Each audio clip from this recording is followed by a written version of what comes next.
जग्गू और कीकी, मैं भी तुमसे खेलने आई हूँ। नहीं नहीं, हम तुमसे नहीं खेलेंगे। मम्मा कहती है तुम्हारे पिता नहीं है, तुम गरीब हो और हम गरीब पक्षियों से नहीं खेलेंगे। तुम मनहूस हो, तुम्हारे पास कुछ भी नहीं है। देखो देखो, मेरे पास लाल रंग के शूज हैं। जब कीकी और जग्गू गुड़िया का मजाक उड़ाते हैं तो गुड़िया रोती हुई वहाँ से अपने घर चली जाती है। मम्मा, कोई नहीं खेलता मुझसे, कोई मुझसे बात नहीं करता, सब मुझे गरीब गरीब चिड़िया कहते हैं। मम्मा, क्या मैं गरीब हूँ? नहीं बेटी, आप गरीब नहीं हो, आपकी मम्मा गरीब है। मुझे माफ करना मेरी बेटी, मैं आपकी खुशियाँ पूरी नहीं कर पाई। अगर मेरे पापा नहीं है तो क्या हुआ, मेरी सुंदर सी मम्मा तो है मेरे पास। सब झूठे हैं, जिसके पास मम्मा हो वो कैसे गरीब हो सकता है। ऐसे बातें करते हुए गुड़िया अपनी मम्मा के साथ सो जाती है। सुबह हो जाती है। उस दिन गुड़िया जग्गू और कीकी से खेलने नहीं जाती, बल्कि दूर झरने पर जाकर बैठ जाती है। वो फूलों से बातें करने लगती है। अगर मेरे पापा जिंदा होते तो वो मुझे भी लाल रंग के शूज ला कर देते। कीकी और जग्गू गंदे हैं, वो मुझे तंग करते हैं। मैं भी बड़ी होकर लाल रंग के शूज लूंगी। गुड़िया ऐसे बातें कर रही थी कि वहाँ फ्लावर फेरी आ जाती है। गुड़िया, मैं हूँ ना, जिसका कोई दोस्त नहीं होता, मैं उसकी दोस्त हूँ। मैं खेलूंगी तुमसे। आप फ्लावर फेरी हैं? हाँ, मैं फ्लावर फेरी हूँ और मैं तुम्हारी मदद करने आई हूँ।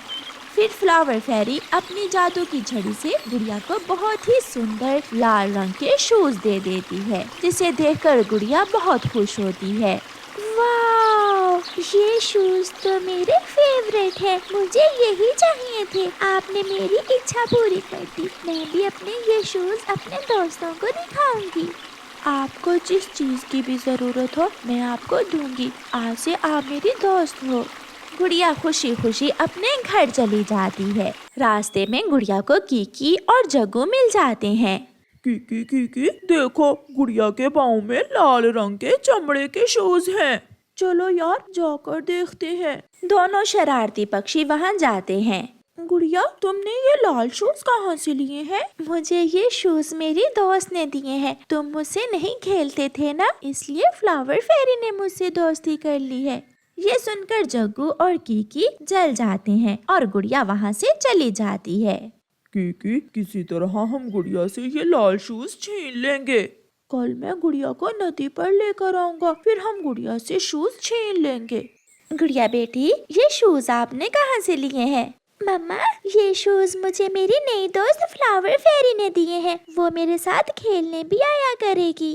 फ्लावर फेरी, मुझे विश्वास नहीं हो रहा गुड़िया बेटी। कल मैं आपको अपनी दोस्त फ्लावर फेरी से मिलवाऊंगी। फिर वो माँ बेटी सो जाती हैं। दूसरे दिन सुबह सवेरे ही कीकी गुड़िया के घर जाता है। गुड़िया गुड़िया, चलो नदी पर जाते हैं, वहाँ जग्गू भी होगा, हम भी तुम्हारी दोस्त फ्लावर फेरी से मिलेंगे। मगर कोई शरारत न करना, मेरी दोस्त को शरारती पक्षी बिल्कुल भी पसंद नहीं है। गुड़िया कीकी के साथ नदी पर चली जाती है। नदी पर जग्गू छुपा बैठा था और कीकी गुड़िया से कहता है, गुड़िया, क्या मैं तुम्हारे लाल शूज देख सकता हूँ? हाँ, क्यों नहीं, देख लो। जब गुड़िया शूज उतारकर कीकी को देती है तो जग्गू झाड़ियों से निकलकर गुड़िया के शूज उठा लेता है और वहाँ से भाग जाता है। जग्गू, जग्गू, ऐसा ना करो, मेरी दोस्त नाराज हो जाएगी, ऐसा मत करो। मगर जग्गू कहाँ सुनने वाला था। वो दूर पेड़ पर जाकर वो लाल शूज पहन लेता है। जैसे ही जग्गू शूज पहनता है, वो शूज जग्गू के पाँव से निकल जाते हैं और जग्गू कौवे को मारने लगते हैं। बचाओ बचाओ, मुझे बचाओ। कीकी कीकी, मेरे दोस्त, मेरी मदद करो। मगर कीकी जग्गू को पिटता हुआ देखकर भाग जाता है। मैंने आपसे कहा था ना कि कोई शरारत ना करना। जग्गू आगे आगे और वो शूज जग्गू के पीछे पीछे। जग्गू की मम्मा अपने बेटे को लाल शूज से पिटता हुआ देखकर जल्दी से गुड़िया के घर आती है और गुड़िया को साथ लेकर जाती है। गुड़िया, गुड़िया बेटी, अपनी दोस्त फ्लावर फेरी से कहो जग्गू को माफ कर दे। जग्गू फिर कभी कोई उल्टी शरारत नहीं करेगा। फ्लावर फेरी, जल्दी से आओ और जग्गू को माफ कर दो। फिर वहाँ फ्लावर फेरी आ जाती है और लाल रंग के शूज को जग्गू को मारने से रोक देती है। शूज खुद ही चलते हुए गुड़िया के पास आ जाते हैं। अगर तुम फिर गुड़िया को तंग करोगे तो मैं फिर से इन शूज से कहूँगी कि जग्गू की पिटाई करो। नहीं नहीं फ्लावर फेरी, मैं फिर कभी कोई शरारत नहीं करूँगा। अब मुझे किसी की जरूरत नहीं है, मेरी दोस्त है ना मेरी रक्षा करने के लिए, मेरी दोस्त फ्लावर फेरी। फिर गुड़िया और फ्लावर फेरी उड़ती हुई दूर निकल जाती हैं। प्यारे दोस्तों, इस कहानी को लाइक, अपने दोस्तों के साथ शेयर और चैनल को सब्सक्राइब करना बिल्कुल मत भूलना। आपका धन्यवाद। टमाटर टमाटर, ताजे ताजे टमाटर, भिंडी टमाटर। ये टमाटर तो 3 दिन से बिक ही नहीं रहे, अगर आज भी ना बिके तो सारे गल सड़ जाएंगे। कुकू बेटा, मैं अभी सब्जी लेकर आती हूँ। मम्मा आलू लाना, मैं आज आलू खाऊंगा। हाँ हाँ, मैं आज आलू लेने ही जा रही हूँ। चिड़िया गोरी कव्वी की सब्जी की दुकान पर जाती है। गोरी बहन, आलू का क्या भाव है? चिड़िया, आलू तो खत्म हो गए हैं, तुम ये टमाटर ले जाओ। नहीं नहीं, मेरा कुकू तो आज आलू ही खाना चाहता है। ये टमाटर सस्ते भी हैं और ताजे भी। चिड़िया, 100 रुपए में सारे ही ले जाओ। नहीं गोरी बहन, मैं किसी और दुकान से आलू ले लेती हूँ। छोटी चिड़िया, कितनी बार प्यार से मैंने कहा है तुमसे ये टमाटर ले लो, और तू है कि मानती ही नहीं। चल ले ये टमाटर, तू आज टमाटर ही खाएगी वरना मुझसे मार खाएगी तू। चिड़िया डरती हुई गोरी कव्वी से कहती है, ये कैसी जबरदस्ती है, मुझे टमाटरों की जरूरत नहीं है। मगर डरा धमका कर गोरी कव्वी भी अपने टमाटर चिड़िया को बेच ही देती है।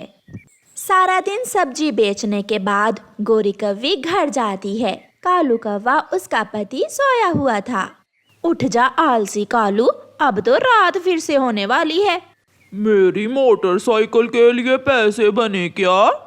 सब्जी बेचने से इतनी कमाई नहीं होती, जो बचता है उससे घर का राशन ही पूरा होता है।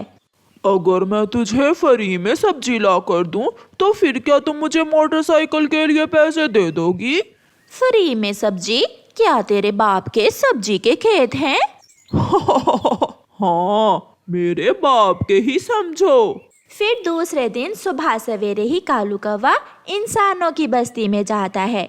वो किसान के खेत में जाकर छुपकर बैठ जाता है और अपनी टोकरी में किसान की सब्जियां चुरा चुरा कर रखने लगता है।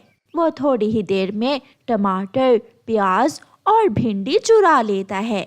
किसान थोड़ी दूर काम कर रहा था, उसे पता ही नहीं चलता और कौवा किसान की सब्जी चुरा कर भाग जाता है। मैं ले आया गोरी, लो अब ये सब्जी तुम सस्ते भाव में ही बेच दो। अब देखना कैसे दुगनी कमाई होती है। कालू जी, अगर मुफ्त में सब्जी ला ला कर बेचते रहे फिर तो हम दिनों में ही अमीर बन सकते हैं। अब ऐसा ही होगा, अब मैं लूंगा मोटरसाइकिल। उस दिन के बाद कालू कौवे ने तो काम ही बना लिया था। वो हर रोज किसान के खेत में जाता और उसकी सब्जी चुरा कर भाग जाता। एक दिन कौवा किसान की सब्जी चुरा रहा था कि उसे तोता देख लेता है। तोता गोरी कव्वी के पास जाता है। गोरी गोरी, तेरा पति ये सब्जी मंडी से नहीं बल्कि किसान के खेत से चुरा कर लाता है। ओए मोटी चोंच वाले, तुझे क्या, मेरा पति जो भी करे, तू कौन होता है मेरे कालू कव्वे पति जी के बारे में ऐसी बातें करने वाला? जब पकड़े जाओगे तो फिर मैं पूछूंगा। तोता वहाँ से चला जाता है। भाग्यवान, अरे ओ भाग्यवान, देखो तो सारी करेले की बेलें उल्ट फुल्ट पड़ी हैं और भिंडी भी किसी ने चोरी कर ली है। ये कौन हो सकता है पति जी? अगर ऐसे ही चलता रहा तो हम मुनाफा कैसे कमाएंगे? आज तुम घर जाओ और मैं शाम तक खेत में ही रहूंगा। फिर किसान की पत्नी घर चली जाती है और किसान सब्जी के खेत के एक तरफ बड़ी बड़ी बेलों में छुपकर बैठ जाता है। मैं चौतर कौवा हूँ, मैं कालू कौवा हूँ, हा हा हा हा हा हा हा हा हा। पागल पागल किसान को कभी पता नहीं चलेगा कि मैं कालू कौवा उसकी सारी सब्जी चुरा कर ले जाता हूँ। ऐसे कहते हुए कालू कौवा अपनी टोकरी एक तरफ रखता है और सब्जी चुराने लगता है। अपनी बंदूक कालू कौवे की तरफ सीधी करते हुए किसान कौवे से कहता है, खबरदार, अगर उड़ने की कोशिश की तो पूंछ पर गोली चला दूंगा। किसान आगे बढ़ता है और कौवे को पकड़ लेता है। अगर तू चातर कौवा है तो मुझे भी इंसान कहते हैं। तू इंसान से ज्यादा चातर नहीं हो सकता। फिर किसान कालू कौवे को एक पेड़ से बांध देता है और उसकी खूब मरम्मत करता है। ऊंचे पेड़ पर बैठे चिड़िया और तोता कौवे को देखकर वहां आते हैं और किसान की विनती करके उसकी जान बचाते हैं। ऐसे कालू कौवे को चोरी करने की सजा मिलती है। प्यारे दोस्तों, इस कहानी को लाइक, अपने दोस्तों के साथ शेयर और चैनल को सब्सक्राइब करना बिल्कुल मत भूलना। आपका धन्यवाद।